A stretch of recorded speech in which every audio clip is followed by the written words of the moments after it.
ప్రేక్షక మిత్రులందరికీ కూడా శుభాకాంక్షలు. ఫిబ్రవరి నెల రాశి ఫలితాలని మనం తెలుసుకోబోతున్నాం. అన్ని వర్గాల దృష్టి పెట్టుకొని గోచార గ్రహస్థితులన్నింటినీ దృష్టిలో పెట్టుకొని చెప్తున్నాను. జాతకం అనేది పడుతున్న వర్షానికి ఒక్క గొడుగు మాత్రమే కానీ జాతకం జీవితం కాదు. మీరు మిమ్మల్ని నమ్మండి, మీ ఇష్టదైవాన్ని నమ్మండి, మీరు చేయాల్సిన బాధ్యతను ఖచ్చితంగా నెరవేర్చండి. భగవంతుడు మీతోనే ఉంటాడు. మనం ప్రయాణంలో ఒక స్పీడ్ బ్రేకర్స్ ఎలా ఉంటుందో అలా జాతకాన్ని వాడండి. ఈ యొక్క జాతకం ఈ వీడియో మీ యొక్క వ్యక్తిగత జాతకానికి ఒక 30% మాత్రమే వస్తుంది. మీ యొక్క సంపూర్ణ జాతకం మీ యొక్క date of birth, time of birth ద్వారానే వస్తుంది. కాబట్టి జాతకం పడుతున్న వర్షానికి గొడుగు. వృషభ రాశి మిత్రులారా, 2026 ఫిబ్రవరి మాస ఫలితాలు ఎలా ఉన్నాయి అని చూసుకుంటే, వృషభ రాశి వారికి అందరికీ కూడా నమస్కారం. ఇది సాధారణ రాశి ఫలితం కాదు. ఇది స్త్రీ పురుషుల ఉద్యోగ వ్యాపార యువత పెద్ద అందరికి వర్తించే వాస్తవ గ్రహ విశ్లేషణలను మనం చెప్తున్నాం. ఈ వీడియో చివరి వరకు వింటే ఎక్కడ నిలబడాలో, ఎక్కడ ఖర్చు తగ్గించాలో అర్థమవుతుంది, ఎక్కడ ఓర్పు పెడితే లాభం అవుతుందో స్పష్టమవుతుంది. గురు భగవానుడు 2వ స్థానంలో, శని 11లో, రాహు 10, కేతు 4, శుక్రుడు వృషభంలో. అంటే డబ్బు రావచ్చు, పేరు రావచ్చు, కానీ మనశ్శాంతి తక్కువ ఉంటుంది. వృషభ రాశి మిత్రులారా, ఇది బాగా గుర్తుపెట్టుకోవాలి. వృషభ రాశికి ఈ నెల చిన్న చిన్న పరీక్షలు ఎదుర్కొనే అవకాశం వస్తుంది. డబ్బు వస్తుంది కదా, ఇంకొంచెం రిస్క్ తీసుకుందాం కదా, ఇక్కడే అసలు సమస్య మొదలవుతుంది. ఈ నెల అతి భద్రతే విజయం, అతి ఆశ చాలా నష్టాలు తీసుకొస్తుంది. ఉద్యోగస్తులకి, స్త్రీ పురుషులు ఇద్దరికి కూడా పని భారం పెరుగుతుంది. పై అధికారుల నుంచి బాగా ప్రెషర్ ఉంటుంది. మీరు కోరుకున్నటువంటి ట్రాన్స్ఫర్స్ కానీ, ఇంక్రిమెంట్స్ కానీ కొంచెం ఆలస్యం అవుతుంది. కానీ సంకేతాలు మాత్రం ఈ నెల ఉంది. మాస ద్వితీయంలో మీరు అధికారుల దృష్టిలో పడతారు. ఈ నెల జాబ్ మార్చకండి, లేకపోతే ఉన్న జాబ్ కాస్త పోతుంది. ఉన్న చోటే స్థిరంగా నిలబడండి. అది ప్రైవేట్ ఉద్యోగం లేదా ప్రభుత్వ ఉద్యోగం అయినా కూడా జాగ్రత్తగా ఉండండి. ప్రభుత్వ ఉద్యోగంలో అసాంఘికమైనటువంటి కార్యక్రమాలకు పడితే మీ ఉద్యోగమే పోయే అవకాశాలు కూడా ఉన్నాయి. సరే, నూతన ఉద్యోగం కోసం ప్రయత్నం చేసే వాళ్ళు ఇంటర్వ్యూలు వస్తాయి. నెగిటివ్ కాదు, మంచి అవకాశాలు రాబోతున్నాయి. Get ready, offer letters are coming. ఇక కొత్త ఇండస్ట్రీ మార్పు కోసం లేదా నూతనమైనటువంటి ఇండస్ట్రీ టూర్ వెళ్ళడము, మంచి మంచి మిషనరీస్ అంతా కూడా మార్చుకోవడం, వ్యాపారంలో క్యాష్ ఫ్లో బాగా ఉంటుంది, బాగా క్యాష్ ఫ్లో అనేది ఉంటుంది. సర్వీస్ సెక్టార్లో పని భారం పెరుగుతుంది. పాత కస్టమర్లు మళ్ళీ వస్తారు. కొత్త బిజినెస్ స్టార్ట్ చేయడానికి ఆలోచన చేయండి, కానీ ఇప్పుడు వద్దు, తొందరపాటు. ఈ నెల స్థిరత్వం గెలుస్తుంది కాబట్టి వేగం వద్దు. ఆర్థికంగా పెట్టుబడులు, లాంగ్ టర్మ్ ఇన్వెస్ట్మెంట్ చేయండి. ట్రేడింగ్లో కూడా లాంగ్ టర్మ్ పెట్టండి. షార్ట్ టర్మ్ ట్రేడింగ్ మొత్తం నెగిటివ్ వచ్చేస్తుంది కాబట్టి లోన్స్, ఈఎంఐలంతా టైంకి కట్టండి. ఈ నెల డబ్బును నిలబెట్టే నెల, పెంచే నెల కాదు కాబట్టి జాగ్రత్తగా ఉంటుంది. ఇంకా విదేశీ చదువు, ఉద్యోగం కోసం ఉన్నటువంటి వాళ్ళు అప్లికేషన్స్ ముందుకెళ్తాయి. ఫైనల్ క్లియరెన్స్ ఆలస్యమైన 20వ తారీఖు తర్వాత కొంచెం మూమెంట్ వస్తూ ఉంటుంది. ఓర్పు అవసరం. ఫిబ్రవరి ప్రయత్నానికి చాలా మంచిది చెప్పచ్చు. వ్యవసాయదారులకు నిల్వ చేసిన వారికి లాభం, ఖర్చు ఉన్న దిగుబడి సేఫ్, నీటి సదుపాయం మెరుగ్గా ఉంటుందని కూడా చెప్పచ్చు. రియల్ ఎస్టేట్ వారికి చివరి వారంలో కొనుగోలు చాలా కలిసి వస్తుందని కూడా చెప్పచ్చు. అమ్మకం స్లోగా ఉన్నా కూడా డాక్యుమెంట్స్ 2 సార్లు చెక్ చేయండి. లీగల్ అడ్వైస్ తీసుకున్న తర్వాత చేయండి. బ్రోకరేజ్ చేసే వాళ్ళకి కూడా ఇది ఒక మంచి సమయం, మంచి కమిషన్స్ కూడా వచ్చే అవకాశం ఉన్నాయి. కోర్టు కేసులో ముందుకు కదులుతాయి. జడ్జిమెంట్ కూడా మీకు అనుకూలంగా వచ్చే అవకాశాలు ఉన్నాయి. ఓర్పుతో విజయం సాధిస్తారు. ఇక ప్రేమ, కుటుంబ విషయంలోకి తీసుకుంటే ప్రేమలో స్పష్టత అవసరం, ఈగోస్ అక్కర్లేదు. కుటుంబంలో బాధ్యతలు పెరుగుతాయి. పిల్లల చదువు మీద దృష్టి పెడతారు. మాటల కంటే అర్థం చేసుకోవడం చాలా ముఖ్యం కాబట్టి జాగ్రత్త. ఇక స్పోర్ట్స్లో బరువు పెరగడం, షుగర్, థైరాయిడ్ జాగ్రత్త, అలసట, ఆహార నియంత్రణ అవసరం ఆరోగ్యంలో. ఇవన్నీ కూడా జాగ్రత్త పడాలి. అదృష్టమైనటువంటి రంగు తెలుపు మరియు పచ్చ. అదృష్ట సంఖ్య 2 మరియు 6. అదృష్ట దిక్కు దక్షిణం మరియు తూర్పు దిక్కు కలిసి వస్తుంది. అదృష్ట సమయం ఉదయం 9 గంటల నుంచి 11 గంటల వరకు ఇది బాగా ఉంటుంది. ముఖ్య ఆర్థిక నిర్ణయాలు ఈ సమయంలో తీసుకుంటే చాలా మంచిదని చెప్పచ్చు. పరిహారాలు ఏమైనా ఉన్నాయంటే, శుక్రవారం లక్ష్మీ పూజ చేయండి, తెల్లని వస్తువులు దానం చేయండి, అవసరం లేని ఖర్చులు తగ్గించండి, సుబ్రహ్మణ్య స్వామి ఆరాధన చేయండి, మీ ఇంటి ఇలవేలుపు దగ్గరికి వెళ్ళి ఒక 19 ప్రదక్షిణాలు చేయండి. శనివారము మీ వయసు ఎంత ఉందో అన్ని దీపాలు వెలిగించండి. ఫిబ్రవరి వృషభ రాశి వారికి డబ్బు ఇచ్చే నెల కాదు, డబ్బును నిలబెట్టే నెల. బాగా గుర్తుపెట్టుకోవాలి. బుద్ధిగా నడుచుకుంటే చాలా అద్భుతమైనటువంటి మాటలు ఉంటాయి. కొంచెం మాటల అదుపులో పెట్టుకుంటే చాలా మంచిది. ఇక్కడ మీ యొక్క వ్యక్తిగత జాతకం కోసం మీ యొక్క పేరు, మీ యొక్క date of birth, time of birth, place of birth మా నంబర్కి వాట్సాప్ చేయండి. మా అడ్మిన్స్ మీకు రిప్లై ఇస్తారు. మీ యొక్క ఇష్టదైవ దేవాలయంలో మీ వయస్సు ఎంత ఉందో అన్ని దీపాలను నెలకొకసారి వెలిగించండి. అతి శక్తివంతమైనటువంటి 48 రోజులు పూజ చేసినటువంటి కరుంగాలి మాలను ధరించండి. ఆరోగ్యంగా ఐశ్వర్యంగా ఉండండి. నెగిటివ్స్ అంతా తొలగిపోతుంది. ఇంకనూ మీ యొక్క వ్యక్తిగత జాతకం కోసం మీ పేరు, మీ date of birth, time of birth, place of birth WhatsApp చేయండి. మా అడ్మిన్స్ మీకు రిప్లై ఇస్తారు. రథసప్తమి. ఈ రథసప్తమి అంటే ఏంటి అసలు? అసలు ఎందుకు చేయాలి? ఆ రోజు చేయవలసిన విశేషాలు అంటే సూర్య జయంతి అని కూడా చెప్పచ్చు. ఆరోగ్యాన్ని ఇచ్చే ఒక అద్భుతమైనటువంటి ఒక డే, హెల్త్ డే అని కూడా చెప్పచ్చు. అందరికీ నమస్కారం. రథసప్తమి అంటే కేవలం ఒక పండుగ కాదు, ఇది సూర్యుని యొక్క మహోత్సవం. అందరూ కూడా సూర్య నమస్కారం అంటుంటారు చూసారు. ఆ 12 నమస్కారాలు బెండ్స్ అంతా చేయకుండా సూర్యుడికి చేసుకుంటే శరీరంలో ప్రతి అవయవం కదులుతుంది. ఫస్ట్ ఆరోగ్యం అంటేనే సూర్యుడు, సూర్యుడు అంటేనే ఆరోగ్యం. మాఘమాసం శుక్లపక్షం సప్తమి తిథి నాడు సూర్యుడు తన దివ్య రథంపై ఉత్తరాయణ ప్రయాణం ప్రారంభిస్తారు. శాస్త్ర విశ్వాసం ఇది. అంటే దక్షిణాయనం అయ్యి ఉత్తరాయణ ప్రారంభం కావాలి కదా. 7 గుర్రాల మీద కూర్చొని, రథం మీద కూర్చొని సూర్యుడు తన యొక్క యాత్రను ప్రారంభిస్తున్నట్ట 7 దిక్కులకి.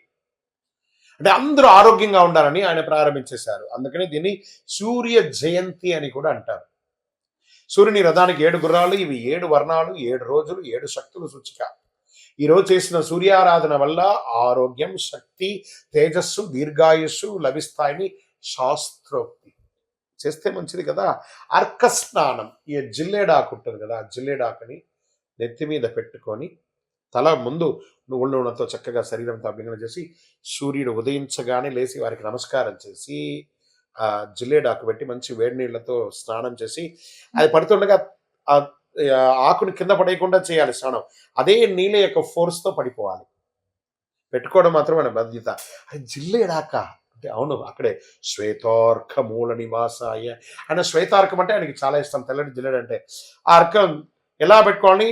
ఆకులు తల, భుజాలు, మోకాళ్ళపై ఉంచుకొని స్నానం చేయాలి. ఇది రోగ నివారణకు ఒక అద్భుతమైనటువంటి శక్తి. కాబట్టి ఆన్లైన్లో తెచ్చుకొని, సిటీలో ఉన్న వాళ్ళకి దొరకవచ్చు, ఆన్లైన్లో తెచ్చుకొని, లేదా కొంచెం అటుపక్క అలా వెళ్ళండి. ఊరు బయట వెళ్ళాలంటే ఎక్కడ పడితే అక్కడ జిల్లేడు చెట్టు ఉంటుంది, తెంచి పెట్టేసుకొని కవర్లో పెట్టేసుకోండి, చక్కగా తీసుకోండి. ఇంకా తూర్పు దిశగా నిలబడి సూర్యుడికి అర్ఘ్యం నీళ్లు వదలడము. ఓం హ్రీం హ్రీం హ్రౌం సహ సూర్యాయ నమః అనే మంత్రాన్ని జపం చేసి నీళ్లు వదలండి. మళ్ళీ చెప్తున్నా, ఓం హ్రీం హ్రీం హ్రౌం సహ సూర్యాయ నమః అని 7 సార్లు కానీ 12 సార్లు కానీ నీళ్లు వదిలి జపం చేయండి. చాలా బాగుంటుంది. ఇంకా జనరల్గా యోగా పద్ధతిలో సూర్య నమస్కారం అనేది ఉంటుంది కదా, ఆ పద్ధతి ప్రకారం దానికి ఒక్క సూర్య నమస్కారాన్ని 7 సార్లు చేయాలి. అంటే 12 కలిపితే 1, దాన్ని అలా 7 సార్లు చేయండి. సంవత్సరానికి కావాల్సిన ఎనర్జీ నకసిక పర్యంతం ఆరోగ్యం అంతా బ్రహ్మాండంగా అయిపోతుంది. ఆరోగ్యం సూర్యానుగ్రహం వల్లే లభిస్తుంది. కాబట్టి రథసప్తమి నాడు చేసిన సూర్యారాధన సంవత్సరంతో శక్తినిస్తుంది.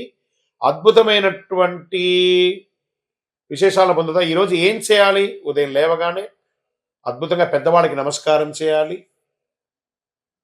మంచి ఒక చెట్టు నాటాలి. ఒక్క చెట్టు అయినా ఈరోజు నాటాలి అని చెప్పడం ఆరోగ్యం. దీంట్లో ఎలా ఉంటుందంటే ఆ రోజు విశిష్టత ఏం చెప్పుకోవాలంటే సూర్య జయంతి కూడా అని పిలుస్తారు. ఆరోగ్యం, దీర్ఘాయుషు, తేజస్సు, మహాసుభదనం, శరీరం నుండి అలసట, రోగ నివారణకు అనుకూలం, పితృదోషాలని తొలగిపోతాయి రేపు కానీ ప్రార్థన చేస్తే. ఉదయం సూర్యోదయానికి ముందే లేచి తూర్పు దిశగా నిలబడి సూర్య నమస్కారాలు చేసి ఏం చేయాలి? మన నైవేద్యం ఏం చేయాలి? బెల్లం పొంగలి, తీపి పొంగలి, గోధుమ, బెల్లం, నెయ్యి ఇవన్నీ కూడా దానం ఇయ్యచ్చు, నైవేద్యంగా పెట్టచ్చు. మహాశివరాత్రి ఫిబ్రవరి 15వ తారీఖున 2026 మహాశివరాత్రి వస్తుంది. ఇక శివరాత్రి అనగానే అందరూ దేవాలయాలకు వెళ్ళి అభిషేకారాధన చేసేసుకొని చాలా అద్భుతంగా చేస్తారు కదా. కాస్త దాని గురించి కొంచెం ఎన్లార్జ్ చేసి చూద్దాం. శివరాత్రి ఒక్క రాత్రి జీవితాన్ని మార్చే శక్తి అండి. ఆ శివుడు గరుడకంఠుడు భోళాశంకరుడు మనకందరికీ అనుగ్రహం ఇచ్చే అందరికీ ఒక శుభదినం చెప్పచ్చు. నమస్కారం భక్తులారా. మహాశివరాత్రి అంటే కేవలం ఉపవాసం కాదు, కేవలం జాగరణ కాదు. ఇది మనలో అజ్ఞానాన్ని చీల్చి చెండాడి రాత్రి. ఇది శివతత్వాన్ని అనుభవించే ఒక అద్భుతమైనటువంటి రాత్రి అని కూడా చెప్పచ్చు. శివరాత్రి ఎందుకు అంత ప్రత్యేకమో, ఈ ఒక్కరోజు ఎందుకు జీవితానికి కీలకమో, నిజంగా శివుడు ఏమి ఇస్తాడో మీకు స్పష్టతగా అర్థమవుతుంది ఈ వీడియో పూర్తి చూస్తే. శివ అంటే శుభం, రాత్రి అంటే అజ్ఞానం. ఆ యొక్క శుభాన్ని ఇచ్చే శివుడు అజ్ఞానాన్ని ఇచ్చే ఆ రాత్రిని తొలగించే రాత్రి శివరాత్రి. అజ్ఞాని నశించి శుభతత్వం వెలుగులోకి వచ్చే రాత్రి. ఈ రాత్రి శివుడు పుట్టినరోజు కాదండి, బాగా గుర్తుపెట్టుకొని, వివాహం జరిగిన రోజు మాత్రమే కాదండి, ఇది మన చైతన్యాన్ని మేలుకొలిపే రోజు కూడా.